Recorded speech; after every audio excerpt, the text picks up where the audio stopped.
Coco Martin, isinumpa talaga niya ang ABS-CBN network. Biglang nagpa-drug test umano si Coco Martin sa lahat ng artista sa set ng Batang Quiapo at doon nga may nag-positive. Sino kaya ito? Sabi pa ni Direk Coco, hindi ka pwedeng magtrabaho. Ang pinakaayaw daw ni Coco Martin, di daw niya gusto na may magtatrabaho sa kanya para lamang ito sa bisyo, kahit magtampo pa daw ito sa kanya.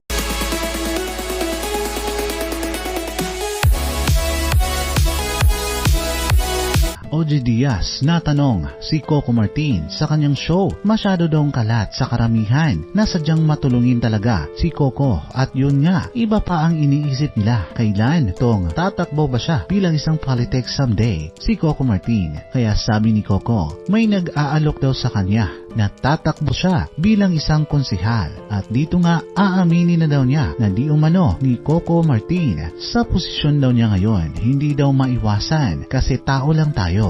Minsan dumarating talaga sa punto at ang dami ng ginagawa ni Coco Martin ay hindi lang daw ito ang kanyang ginagawa sa naturang sikat na aktor at siya pa daw ang nangunguna sa Batang Quiapo. Hindi daw niya tinatanong kung bakit niya ginagawa ito. Ang tanong daw ni Coco ay ba't pa niya ginagawa to sa dami ng kanyang ginagawa araw-araw. At ang sabi pa ni Coco sa kanyang sarili, siguro meron akong nakukuhang happiness and fulfillment na alam ni Coco sa pag-arte lang daw bilang artista ay medyo napakahirap na. Pangalawa, pagdedirect. Pangatlo, pagko-concept. Apat, pagsusulat ng linya. Tapos sa pagpasa sa kanya ang pagiging producer at line producer ay nagiging 6 na daw ang kanyang katawan ni Direk Coco Martin sa Batang Quiapo. Samantala tinatanong ni Ogie Diaz si Coco Martin, marami daw nakatapat at tinatapatan ang show ni Direk Coco Martin pero sa ending natatapos ang show nila at ito pa rin nakatayo ang show ni Coco Martin. Kaya sabi pa ni Coco, ang swerte daw nila sa probinsyano at sa Batang Quiapo, wala kasi siyang kwento.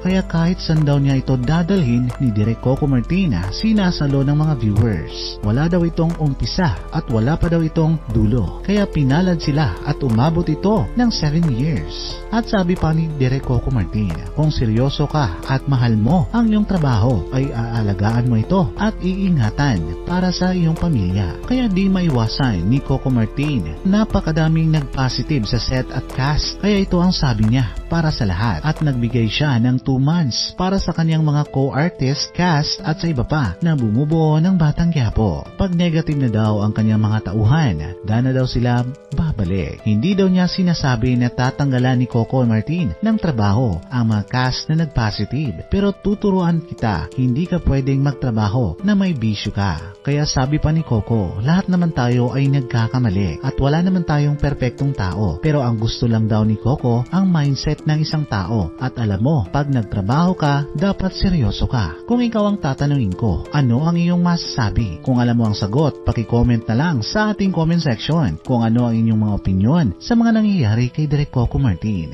I-comment nyo sa baba ang inyong mga komento at reaksyon para malaman natin kung saan nakaabot ang ating kwento. Maaari po kayong mag-like and subscribe sa ating munting channel para palagi kayong updated sa mga pangyayari sa mundo ng putakterang Pinoy. Marami pong salamat.